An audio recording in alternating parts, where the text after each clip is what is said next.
పత్తి వ్యాపారుల చేతులే తేమ శాతం చూసే యంత్రాలయ్యాయి. అధికారుల పర్యవేక్షణ లోపంతో వర్షాలు, తేమ శాతం తదితర కారణాలతో ఖమ్మం పత్తి మార్కెట్లో పత్తి రైతులను వ్యాపారులు నిలువుగా దోచుకుంటున్నారు. 3 రోజుల తుపాను, 2 రోజులు మార్కెట్ సెలవుల తర్వాత ఖమ్మం పత్తి మార్కెట్కు పత్తి బస్తాలు పోటెత్తాయి. సుమారు 25,000కు పైగా పత్తి బస్తాలు మార్కెట్లో అమ్మకానికి వచ్చాయి.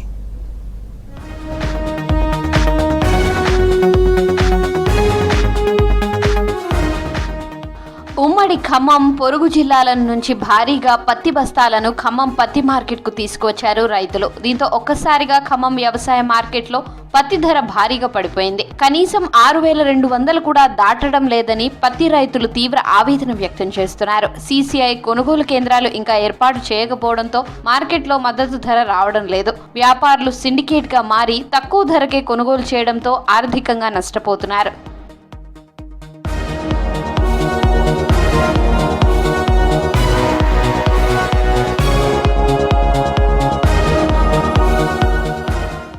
పత్తి మద్దతు ధర క్వింటాల్కు 8,110 రూపాయలు ఉంది. క్వింటాల్కు 6,000 నుంచి 6,300 రూపాయల మధ్యనే కొనుగోలు చేస్తున్నారు. రైతులు ఎన్నో కష్ట నష్టాలు కోర్చి పంట పండిస్తే భారీ వర్షాలతో దిగుబడి రాలేదు. పండించిన పంటను మార్కెట్కు తీసుకువస్తే ధర రాక రైతులు సమస్యలను ఎదుర్కొంటున్నారు. క్వింటాల్కు 2,000 రూపాయల వరకు నష్టపోతున్నారు. వర్షాలకు ఈ సంవత్సరం 1,000 ఎకరాల్లో పత్తి పంట దెబ్బతింది. ప్రస్తుతం ఉన్న పత్తి ధర మద్దతు ధరకు కొనుగోలు చేయాలని రైతులు డిమాండ్ చేస్తున్నారు. ఇక్కడ ధర అయితే అనుకూలంగా లేదు. రైతుకి రేట్లు ఇస్తే చాలా ఇబ్బందిగా ఉంది. కూలీల ఖర్చు కూడా రావట్లేదు.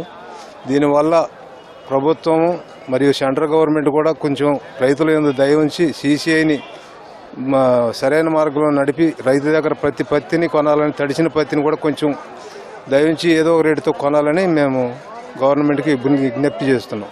మళ్ళీ 4-5 తారీఖులో తుఫాన్ చెబుతుంది. చాలా ఇబ్బందిగా ఉన్నారు రైతులు. అవసరమైతే ఇంకొక 5 రూపాయలు పెంచిచ్చైనా తీపిచ్చే పరిస్థితుల్లో ఉన్నారు రైతులు చీలో పత్తిని. దీనివల్ల గవర్నమెంట్ వారు కొంచెం సరైన గిట్టుబాటు ధర ఇప్పించగలరని కోరుతున్నాం. ఖమ్మం పత్తి మార్కెట్లో అధికారుల పర్యవేక్షణ లోపం వ్యాపారులకు వరంగా మారింది. మార్కెట్కు పత్తి బస్తాలు ఎంత ఎక్కువ వస్తే రేటు అంతకు అంతా తగ్గిపోతుంది. మార్కెట్కు వచ్చిన పత్తిని తేమ శాతం ఎంతుంది, ఎంతకు అమ్ముకోవాలని పర్యవేక్షించాల్సిన అధికారులు ఏమీ పట్టనట్టుగా వ్యవహరించడంతో పత్తి వ్యాపారుల చేతులే తేమ శాతం చూసే యంత్రాలయ్యాయి. పత్తి బస్తా కొయ్యడం, తేమ శాతం ఎక్కువగా ఉందని చెప్పడం, వెళ్లిపోవడం, తర్వాత 2,500 రూపాయల వరకు మద్దతు ధరపై కోతలు వేస్తున్నారు. కనీసం మార్కెట్ అధికారులు పత్తి తేమ శాతం చూసే మిషన్లను కూడా ఏర్పాటు చేయకపోవడం విమర్శలకు దారితీస్తోంది. ఇప్పటికైనా జిల్లా మార్కెట్ అధికారులు పత్తి క్రయ విక్రయాలపై దృష్టి సారించాలని కోరుతున్నారు. బాగా తేమ శాతం ఉందని తక్కువ కొంటున్నారు. రైతులు మరి ఇబ్బంది పరిస్థితి ఉంది. కొద్ది ధర గవర్నమెంట్ కొంచెం రైతుకి ఎన్ని రకాలుగా ఆదుకొని కొద్దిగా సాయం చేయాలని మనవి. మరీ తేమ శాతం ఉందని మరీ దారుణంగా కొంటున్నారు పత్తిని. మన చాలా కనీసం 5 క్వింటాలు 6 క్వింటాలు అక్కడ వానలతోనే అక్కడ ఆగమైంది. ఈడ కొత్త ఈళ్ళు ఆగం. ఇక రైతు ఎలా బతికే పరిస్థితి.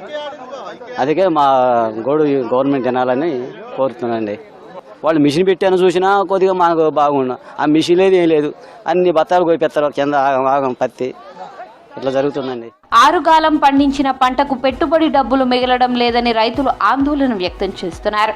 అధికారులు వ్యాపారుల తీరుపై చర్యలు తీసుకుని తమకు న్యాయం చేయాలని కోరుతున్నారు.